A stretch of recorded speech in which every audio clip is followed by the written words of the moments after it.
हम देखेंगे कि सेल का स्ट्रक्चर क्या होता है, कि कोई भी ऑर्गेनिज्म है वो मल्टी सेलुलर होता है, यानी कि बहुत सारी सेल्स से बनकर मिला होता है, देन ऑर्गेन्स वगैरह बनते हैं उनके, ठीक है। तो अब स्ट्रक्चर, जब हम माइक्रोस्कोप के अंदर सेल को देखते हैं तो वो हमें इस टाइप की दिखती है। तो उसके अंदर क्या क्या प्रेजेंट होता है, ऑर्गेनेलीज प्रेजेंट होती हैं। देखो ये होती है जो आउटर मेम्ब्रेन, ठीक है, इसको हम क्या बोलते हैं, प्लाज्मा मेम्ब्रेन। और इसको हम क्या बोल सकते हैं, सेल मेम्ब्रेन। यानी कि सेल तो ये है ही और उसके साथ में उसे लगा दिया मेम्ब्रेन। इसको हम सेल मेम्ब्रेन या फिर प्लाज्मा मेम्ब्रेन बोल सकते हैं। जो सबसे आउटर मोस्ट जो लेयर होती है वो है हमारी प्लाज्मा और सेल मेम्ब्रेन, ठीक है। उसके बाद क्या होता है, उसके बाद इसके अंदर क्या होता है, ये जो इसके अंदर फिल होता है लिक्विड, उस लिक्विड को हम क्या बोलते हैं, साइटोप्लाज्म, ठीक है, ये साइटोप्लाज्म होता है। इसके बाद इसके अंदर ऑर्गेनेलीज प्रेजेंट है, जैसे कि हमारे माइटोकॉन्ड्रिया। माइटोकॉन्ड्रिया क्या करता है, एनर्जी सिंथेसिस करता है इन एटीपी फॉर्म में। एटीपी की फॉर्म में क्या करता है, ये एनर्जी सिंथेसिस करता है ह्यूमन बॉडी में। सेकेंड ऑर्गेनेली है क्या है, vacuole, centrosome and microfilament. Microfilament जो है वो क्या कराते हैं, मूवमेंट कराते हैं सेल की।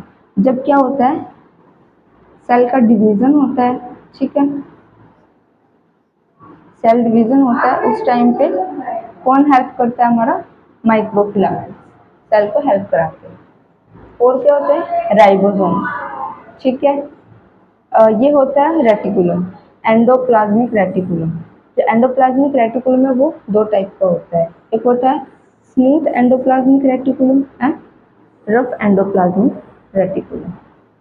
देन ये होता है ऑर्गेनेलीज हैं ये सारे, गोल्गी एपेटस। और स्ट्रक्चर ऑफ सेल, तो ये जो सारी ऑर्गेनेलीज हैं इसके अंदर, उनको हम डिस्कस करेंगे। तो फर्स्ट यहाँ पे आती है हमारी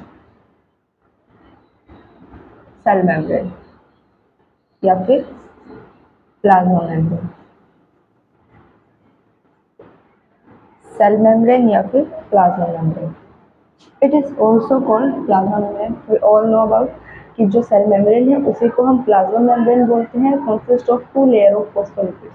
ये किससे बनती है, टू लेयर ऑफ फॉस्फोलिपिड से बनती है। क्या जो सेल मेम्ब्रेन है या फिर जो प्लाज्मा मेम्ब्रेन है उसके फंक्शन क्या होते हैं, act as receptor for hormone other chemical membrane.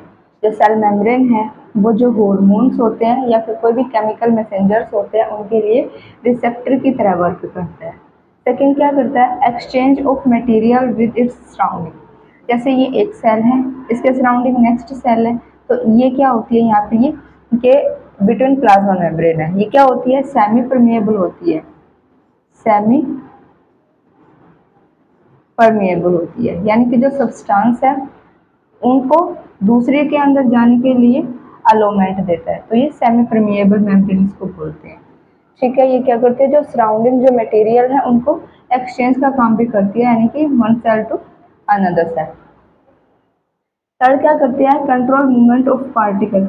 जो पार्टिकल की मूवमेंट कराते हैं, क्योंकि सेमी परमिएबल है तो पार्टिकल्स हैं जो केमिकल एजेंट्स वगैरह उनको क्या करते हैं, मूवमेंट कराती है, तो उनको कंट्रोल भी करना होता है कि कौन सा जो पार्टिकल है वो जाना है कौन सा नहीं जाना है। फॉर एग्जाम्पल आयरन या फिर कोई भी मोलिक्यूल है, उनकी मूवमेंट है जो पार्टिकल की, उनको भी कंट्रोल करते हैं। सेकेंड है साइटोप्लाज्म। साइटोप्लाज्म क्या होता है, लिक्विड और फ्लूइडी सब्सटेंस। जो साइटोप्लाज्म होता है वो लिक्विड होता है और फ्लूइडी सब्सटेंसेस होता है, ठीक है। जो हमारी सेल ऑर्गेनेलीज है, जैसे कि ये सेल है, इसके अंदर ऑर्गेनेलीज प्रेजेंट है। प्लाज्मा मेम्ब्रेन और ऑर्गेनेलीज के जो बीच में जो मटेरियल प्रेजेंट होता है लिक्विड या फिर फ्लूइडी फॉर्म में, उसको हम क्या बोलते हैं, cytoplasm. It responsible for giving cell shape. ये रिस्पॉन्सिबल किसके लिए होता है, जो सेल है उसकी शेप के लिए रिस्पॉन्सिबल होता है। नेक्स्ट है माइटोकॉन्ड्रिया। नेक्स्ट है माइटोकॉन्ड्रिया। माइटोकॉन्ड्रिया क्या होता है, पावर हाउस। जो माइटोकॉन्ड्रिया वो एटीपी सिंथेसिस करता है। क्या करता है? एटीपी सिंथेसिस करता है, तो इसलिए इसको क्या बोलते हैं? Power house of energy. ATP की फॉर्म में एनर्जी प्रोवाइड कराता है, इसलिए इसको पावर हाउस ऑफ एनर्जी बोलते हैं। ड्यूरिंग सेल रेस्पिरेशन, जब सेल रेस्पिरेशन होता है उस टाइम पे क्या करता है? एटीपी सिंथेसिस करता है, और जो हमारी बॉडी है वो एटीपी की फॉर्म में एनर्जी को यूज करती है। जैसे कि सेल है, सेल क्या करती है? 2 ATP molecule, 2 ATP molecule provide करती है।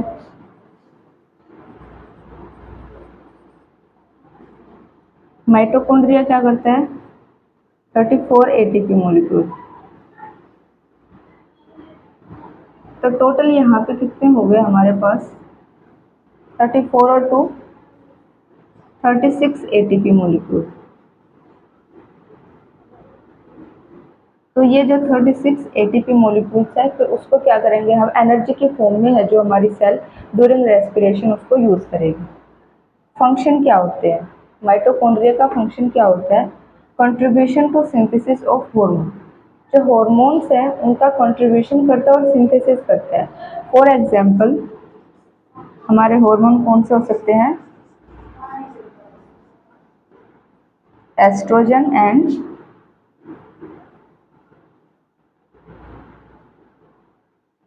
टेस्टोस्टेरोन, जो हॉर्मोन्स है उनके सिंथेसिस और कंट्रीब्यूशन करते हैं।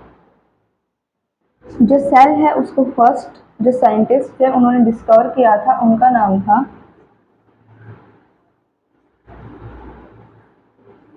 रॉबर्ट हुक इन 1665 में। सेल को डिस्कवर किया था साइंटिस्ट रॉबर्ट हुक ने इन 1665